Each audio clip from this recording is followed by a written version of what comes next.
Hello, Namaste TT aspirants. I hope you all have done the exam very well.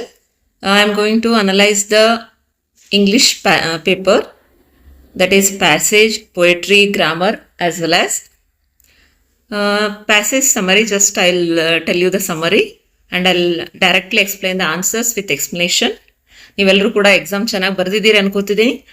ಈ ಇಂಗ್ಲಿಷ್ನ ಒಂದು passage ಮತ್ತು poetry ಹಾಗೂ pedagogy ಮತ್ತು ಗ್ರಾಮರ್ನ ಅನಲೈಸ್ ಮಾಡ್ತೀನಿ. ಜಸ್ಟ್ ಆನ್ಸರ್ಸ್ ಮತ್ತೆ ನೋಡ್ತಾ ಹೋಗೋಣ. A cyclist warns the bungalow. Inmates about a cobra entering their compound. The family panics and blames Dasa. The lazy servant for neglecting the garden. Everyone forces Dasa to find the cobra. The neighbors join talking about prices, war times, scarcity and black market items. This is the summary of the passage. Let's see the questions as well as answers with some little explanations. ಮೊದಲನೇ ಪ್ರಶ್ನೆ ನೋಡ್ರಿ, 31 ಈ ಒಂದು series ನಾನು ತಗೊಂಡಿದ್ದೀನಿ. ಆ question ಪೇಪರಲ್ಲಿ 31ನೇ ಕ್ವಶನ್ ಇದೆ. A big cobra has got into your compound. The announcement was made by. ಯಾರಿಂದ ಈ ಅನೌನ್ಸ್ಮೆಂಟ್ ಮಾಡಲಾಗಿದೆ ಅಂದರೆ ಆನ್ಸರು ಸೈಕ್ಲಿಸ್ಟು. ಯಾಕಂದರೆ ಫಸ್ಟ್ ಪ್ಯಾರಾಗ್ರಾಫಲ್ಲಿ ಕ್ಲಿಯರ್ ಆಗಿ ಹೇಳಿದ್ದಾರೆ, says a cyclist rang the bell and announced ಅಂತ. ಸೊ ಹಾಗಾಗಿ ಸೈಕ್ಲಿಸ್ಟ್ ಅನ್ನೋದು ಇಲ್ಲಿ ಆನ್ಸರ್ ಆಗುತ್ತೆ. Next 32 question. The person who was sleeping in the shed was. ಇಲ್ಲಿ ಯಾರು ಆ ಒಂದು ಶೆಡ್ಡಲ್ಲಿ ಮಲ್ಕೊಂಡಿದ್ರು ಅಂತಂದರೆ old servant. The old servant Dasa was sleeping in the shed ಅಂತ. Next 33 question. The word laziest matches with. ಇಲ್ಲಿ ಲೇಜಿಯಸ್ಟ್ ಅನ್ನೋದು ಯಾವುದ್ರೊಂದಿಗೆ ಮ್ಯಾಚ್ ಆಗುತ್ತೆ ಅಂದರೆ ಲೆದರ್ಜಿಕ್ ಅಂತ ಏನು ವರ್ಡ್ ಇದೆಯಲ್ಲ ಅದಕ್ಕೆ ಇದು ಮ್ಯಾಚ್ ಆಗುತ್ತೆ. ಲೆದರ್ಜಿಕ್ ಮೀನ್ಸ್ ಲೇಜಿ ಮತ್ತು ಇನ್ಆಕ್ಟಿವ್ ಅಂತ. ಬೇರೆ ಮೀನಿಂಗ್ಸ್ ಇಲ್ಲಿ ಮ್ಯಾಚ್ ಆಗಲ್ಲ, ಹಾಗಾಗಿ ಇದು ಲೆದರ್ಜಿಕ್ ಅನ್ನೋದೇ ಮ್ಯಾಚ್ ಆಗುತ್ತೆ ಅಂತ. Next 34 question. Dasa could not keep the surroundings tidy because. ಯಾಕೆ ಅವನು ಸರೌಂಡಿಂಗ್ಸನ್ನು ಟೈಡಿಯಾಗಿ ಇಡ್ತಿರ್ಲಿಲ್ಲ? ನಾವು ಪ್ಯಾಸೇಜನ್ನು ಓದಿದಾಗ ಆನ್ಸರ್ ಯಾವ್ದು ಬರುತ್ತೆ ಅಂದರೆ the owner did not provide the grass cutter. ಹಾಗಾಗಿ ಅವನಿಗೆ ಅದು ಟೈಡಿಯಾಗಿ ಇಟ್ಟೋದಕ್ಕೆ ಆಗ್ತಿರ್ಲಿಲ್ಲ. Passage says Dasa told them I have been asking for a grass cutter for months.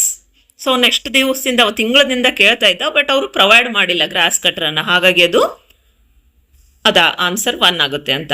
Next the neighbour became eloquent about the black market. Eloquent means what? So answer is giving a strong message. Answer ಏನು ಅಂದರೆ giving a strong message ಅನ್ನೋದು ಇಲ್ಲಿ answer ಆಗುತ್ತೆ. Eloquent means speaking powerfully or expressing strongly ಅಂತ. 36 question. You could not think of buying any article made of iron till after the war was said by.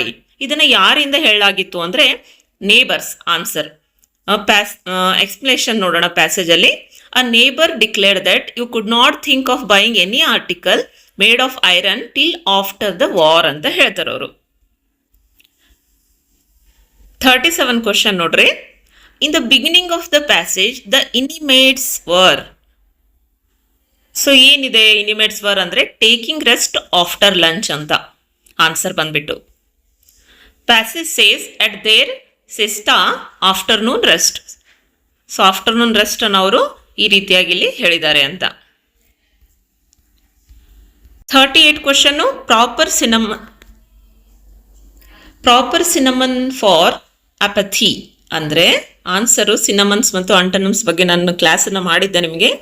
ಆದರೂ ಕೂಡ ಇಲ್ಲಿ ಬೇರೆ ಬೇರೆ ಒಂದು ಹೊಸ ಹೊಸ ವರ್ಡ್ಸ್ ಕೊಟ್ಟಿರ್ತಾರೆ, ನೀವು ತುಂಬ ಪ್ರಾಕ್ಟೀಸ್ ಮಾಡಬೇಕಾಗುತ್ತೆ. ಒಂದಿಷ್ಟು ಚಾರ್ಟ್ಗಳನ್ನೆಲ್ಲ ಮಾಡಿಕೊಂಡ್ರೆ ಬರುತ್ತಿದ್ದು ತುಂಬ ಈಸಿಯಾಗಿ. ಇಲ್ಲಿ ಅಪಥಿ ಅಂದರೆ ಆನ್ಸರ್ ಸಿನಮನ್ ಅಂದ್ರೇನು ಅದರದ್ದು ಸಮಾನಾರ್ಥಕ ಪದ ಅಂತ. ಅನ್ವಿಲ್ಲಿಂಗ್.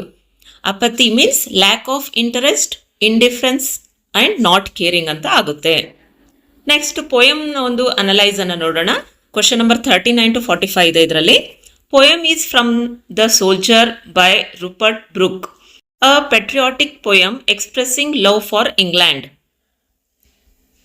ಸೊ ಅಲ್ಲಿ ಒಂದು ಜಸ್ಟ್ ಸಮರಿಯನ್ನು ಕೊಟ್ಟಿದ್ದೀನಿ ನಾನು, ಫುಲ್ ಪೋಯಮ್ ಕೊಟ್ಟಿಲ್ಲ. ಸೊ ಇಲ್ಲಿ ಕ್ವಶನ್ಸ್ ನೋಡ್ತಾ ಹೋಗೋಣ. Main theme of the poem is. So ನಾನು ಹೇಳಿದ್ದೆ ನಿಮಗೆ ಪೋಯಮ್ದು ಒಂದು ಅನಾಲಿಸಿಸ್ ಮತ್ತು ಕಾಂಪ್ರಿಹೆನ್ಷನ್ ಹೇಳುವಾಗ ನಿಮಗೆ ಹೇಳಿದೆ ಯಾವ ರೀತಿಯಾಗಿ ಕ್ವಶನ್ಸ್ ಬರುತ್ತೆ ಪೋಯಮ್ ಮೇಲೆ ಮತ್ತು ಪ್ರೋಸ್ ಮೇಲೆ ಅಂತ. ಸೊ ಇಲ್ಲಿ ಥೀಮ್ ಕೇಳ್ತಾ ಇದ್ದಾರೆ. ಸೊ ಆನ್ಸರ್ ಬಂದ್ಬಿಟ್ಟು ಪೆಟ್ರಿಯಾಟಿಸಮ್ ಅಂತ. The poem glorifies dying for the country. So ದೇಶಕ್ಕೋಸ್ಕರ ಸಾಯೋದು ಅಂದ್ರೆ ಅರ್ಥ ಇಲ್ಲಿ ಏನಾಗುತ್ತೆ, ಪ್ಯಾಟ್ರಿಯಾಟಿಸಮ್ ಆಗುತ್ತೆ. Next 40th question, these lines shows the poet's England. Poet's memories, dreams are all connected to England. So ಇದು ಇಂಗ್ಲೆಂಡ್ ಅನ್ನೋ answer. Next 41th question, richer dust means. ಇಲ್ಲಿ ಆನ್ಸರ್ ಥರ್ಡ್ ಒನ್ ಆಗುತ್ತೆ. To the dead soldier's body ಅಂದ್ರೆ dust ಅಂದ್ರೆ human body after death, richer ಅಂದ್ರೆ made noble by English values. So ಹಾಗಾಗಿ ಇಲ್ಲಿ to the dead soldier's body ಅಂತ answer ಆಗುತ್ತೆ richer dust ಅಂದ್ರೆ. Next peace is synonymous with. ಇಲ್ಲಿ ಆನ್ಸರ್ ಬಂದ್ಬಿಟ್ಟು ಟ್ರಾಂಕ್ವಿಲಿಟಿ ಅಂತ ಆಗುತ್ತೆ. ಎಕ್ಸ್ಪ್ಲನೇಷನ್, ಪೀಸ್ ಅಂದ್ರೆ ಕಾಮ್ನೆಸ್ ಅಂತ ಅರ್ಥ. 43, in the poem the poet wish to die at dash. ಎಲ್ಲಿ ಸಾಯ್ಬೇಕಂತ ಅವನು ವಿಶ್ ಅಂದ್ರೆ ಫಾರಿನ್ ಫೀಲ್ಡ್ ಅಲ್ಲಿ ಅಂತ. Some corner of a foreign field that is for ever England. So ಈ ಪೋಯಮ್ ಅಲ್ಲಿ ಈ ರೀತಿಯಾಗಿ ಹೇಳಿರೋದಿದೆಯಲ್ಲ, ಹಾಗಾಗಿ ಸೊ ಇಲ್ಲಿ ಆನ್ಸರ್ ಬಂದ್ಬಿಟ್ಟು ಫಾರಿನ್ ಅಂತ ಬರುತ್ತೆ. Next 44th question, poet romanticises portrayal of dash ಅಂದ್ರೆ ಇಂಗ್ಲೆಂಡ್ ಅಂತ ಆನ್ಸರ್ ಬರುತ್ತೆ.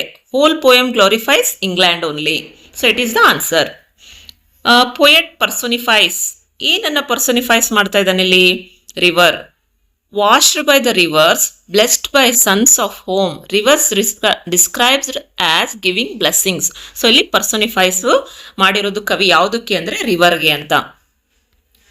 ಇಲ್ಲಿ ಗ್ರಾಮರ್ ಕ್ವಶನ್ಸ್ ಅನ್ನ ನೋಡೋಣ. 46 ಇಂದ 50 ವರೆಗೂ 2 syllable ವರ್ಡ್ ಈಸ್. ಇಲ್ಲಿ 2 syllable ವರ್ಡ್ ಯಾವುದಿದೆ ಅಂತಂದ್ರೆ ಅಗ್ರಿ ಅನ್ನೋದು 2 syllable ವರ್ಡ್ ಇದೆ ಅಂತ.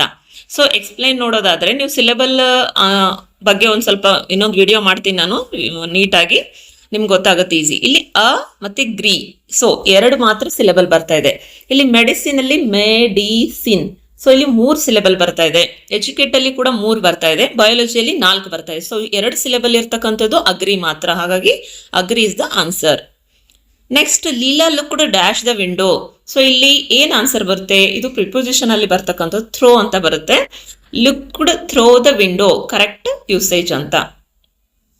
Where are you going, correct punctuation ಏನ್ ಬರುತ್ತೆ ಇಲ್ಲಿ? Question mark obviously. ಸೊ ಇದು ಆನ್ಸರ್ ಬಂದ್ಬಿಟ್ಟು question mark. It was raining dash, I forgot to take my umbrella. ಇಲ್ಲಿ ಏನ್ ಬರುತ್ತೆ? ಕಂಜಂಕ್ಷನ್ ಬಿಕಾಸ್ ಅಂತ ಬರುತ್ತೆ. Meaning I forgot because it was raining, but is incorrect in this sentence structure. Mr. Rajesh is dash MLA, he owns dash costly car. So ಇಲ್ಲಿ ಏನ್ ಹಾಕಬೇಕು fill in the blanks ಅಲ್ಲಿ ಅಂದ್ರೆ, ಮೊದಲನೇದು article a an ಬರುತ್ತೆ, an MLA. Next ಬಂದ್ಬಿಟ್ಟು the costly car ಅಂತ ಬರುತ್ತೆ. MLA begins with vowel sound, an MLA. Then the costly car because it is specific ಆಗಿರೋದ್ರಿಂದ ಇಲ್ಲಿ ದ ಅನ್ನೋ ಡೆಫಿನೆಟ್ ಆರ್ಟಿಕಲ್ ಅನ್ನ ನಾವು ಬಳಸ್ತಾ ಇದೀವಿ. ಆರ್ಟಿಕಲ್ಸ್ ಬಗ್ಗೆ ಈಗಾಗಲೇ ನಾನು ವಿಡಿಯೋ ಮಾಡಿದ್ದೀನಿ. ನೀವು ಡಿಟೇಲ್ ಆಗಿ ಇನ್ನೊಂದ್ಸಲ ನೋಡ್ಬೇಕು ಅಂದ್ರೆ ಆ ವಿಡಿಯೋನ ನೋಡಿ. ನೆಕ್ಸ್ಟ್ ಇಂಗ್ಲಿಷ್ ಪೆಡಗಾಜಿಯಲ್ಲಿ 51 to 60 ಕ್ವಶನ್ಸ್ ಇದೆ. Transcription in writing practice means ಏನು ಅಂದ್ರೆ ಕಾಪಿಯಿಂಗ್ ಅಂತ ಅರ್ಥ. ರಿಪ್ಲಿಕೇಶನ್ ಆಫ್ ಆಕ್ಚುಯಲ್ ಆಬ್ಜೆಕ್ಟ್ಸ್ ಅಂದ್ರೆ ಮಾಡೆಲ್ಸ್. ನಾವು ಟೀಚಿಂಗ್ TLM ಎಲ್ಲ ಮಾಡೆಲ್ಸ್ ಬಳಸ್ತೀವಲ್ಲ, ಅದನ್ನ ನಾವು ರಿಪ್ಲಿಕೇಶನ್ ಆಫ್ ಆಕ್ಚುಯಲ್ ಆಬ್ಜೆಕ್ಟ್ ಅಂತ ಕರಿತೀವಿ.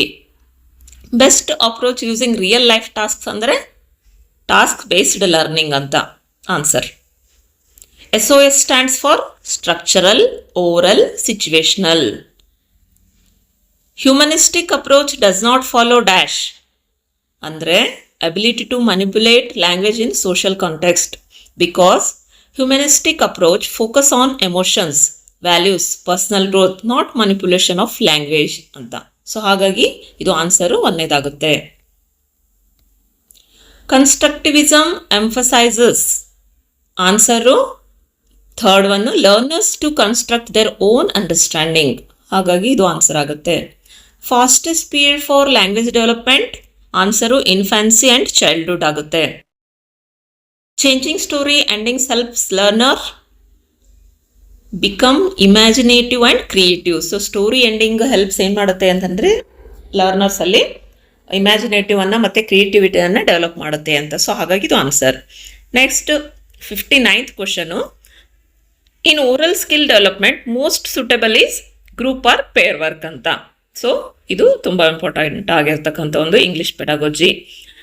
60th ಕ್ವಶನ್ ನೋಡ್ರಿ, ಪಾಲಿಸೆಮಿ ಮೀನ್ಸ್ ಏನು?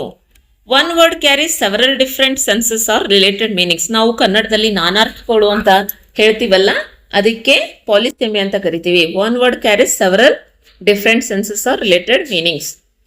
ಸೊ ನಿಮ್ಮೆಲ್ರಿಗೂ ಕೂಡ ಕ್ವಶನ್ ಆನ್ಸರ್ಸ್ ಅನಾಲಿಸಿಸ್ ಅರ್ಥ ಆಗಿದೆ ಅನ್ಕೊಳ್ತೀನಿ. ನೀವು ಮತ್ತೆ ನೆಕ್ಸ್ಟ್ ನಿಮಗೆ ಇನ್ನೂ ಯಾವ ಟಾಪಿಕ್ ಬಗ್ಗೆ ಲಾಂಗ್ ವಿಡಿಯೋಸ್ ಬೇಕು ಅಂತ ನನಗೆ ಕಮೆಂಟ್ ಮಾಡಿದರೆ ನಾನು ನಿಮ್ಗೆ ಏನು ಮಾಡ್ತೀನಿ ಅಂದರೆ ಅದ್ರ ವಿಡಿಯೋಸ್ ಮಾಡ್ತೀನಿ. ನಿಮ್ಗೆ ಎಷ್ಟು ಸ್ಕೋರ್ ಆಗಿದೆ ಈ ಒಂದು KR ಟೆಟ್ ಅಲ್ಲಿ ಅಂತ ಪ್ಲೀಸ್ ಕಮೆಂಟ್ ಮಾಡಿ ನನಗೆ ತಿಳಿಸಿ.